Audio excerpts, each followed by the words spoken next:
भाइयों बहनों, मैं तो आपको यही आश्वासन देने के लिए आया हूं। एक बात बताऊं मैं, और वह बात है, समाजवादी पार्टी के वरिष्ठ नेता मुझसे कहे कि अब चुनाव के दौरान तो बुलडोजर नहीं चलेगा। मैंने कहा चिंता मत करो, कभी कभी उस बुलडोजर को रेस्ट भी चाहिए होता है। तो चुनाव के दौरान मैंने पूरे प्रदेश के बुलडोजर को मरम्मत के लिए भेजा हुआ है। तो लोगों ने कहा क्या करेंगे इसके बाद? मैंने कहा उसका असली काम तो 4.5 वर्ष तक जो लोग अपने बिलों के अंदर छुपे हुए थे और चुनाव की घोषणा के बाद जब बिलों से आके रेंगने लग गए हैं, अब ये चिन्हित हो गए हैं।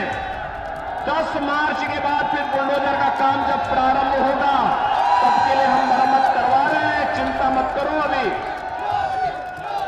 भाइयों बहनों, आज उत्तर प्रदेश विकास के पथ पर अग्रसर है। विकास, उत्तर प्रदेश का विकास, एक ऐसे उत्तर प्रदेश के निर्माण की ओर हम उत्तर प्रदेश को लेकर के जा रहे हैं। भाइयों बहनों, जहां पर उत्तर प्रदेश के नौजवानों को नौकरी और रोजगार के लिए कहीं भटकना न पड़े।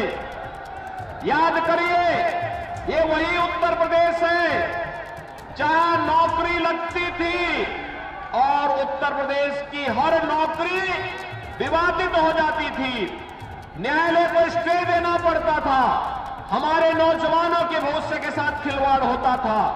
हमने 5 लाख सरकारी नौकरी बिना भेदभाव के दिए हैं, बिना चेहरा देखे हुए देख दिए हैं, जिससे हमारा उत्तर प्रदेश का नौजवान नौकरी पाएगा। भाइयों बहनों, सुरक्षा का अच्छा वातावरण का परिणाम है आज उत्तर प्रदेश में निवेश होता है। और यही नहीं, उत्तर प्रदेश में पर्यटन को बढ़ावा देने का परिणाम भी आज हम सबके सामने है। आज भव्य कुंभ, दिव्य कुंभ होता है, आज अयोध्या में दीपोत्सव का आयोजन होता है, आज बरसाना और वृंदावन में रंगोत्सव का कार्यक्रम होता है। और यही नहीं, हमने पिछली बार कहा था ना कि अयोध्या में राम मंदिर हम ही बनाएंगे। भाइयों बहनों, याद करिए, 5 अगस्त 2020 कोरोना कालखंड भी अयोध्या में राम मंदिर निर्माण का मार्ग अवरुद्ध नहीं कर पाया। अयोध्या में भगवान राम का भव्य मंदिर के निर्माण का कार्य प्रारंभ हो चुका है। हर भारतवासी के लिए इससे बढ़कर के गौरव की बात क्या हो सकती है कि प्रभु राम 500 वर्षों के बाद फिर से प्रभु राम का भव्य मंदिर के निर्माण का कार्य प्रारंभ हो गया है। भारतीय जनता पार्टी जो कहती है सो करके दिखाती है। हमने जो कहा सो करके दिखाया है। और इसलिए भाइयों बहनों, आज मैं आपके पास एक बार फिर से आया हूं। याद करिए क्या नियति होती है, पिछली सरकारें क्या करती थी। याद करिए, समाजवादी पार्टी की सरकार 2012 में आई और सबसे पहला काम क्या किया था? आतंकवादियों के मुकदमों को वापस लेने का किया था।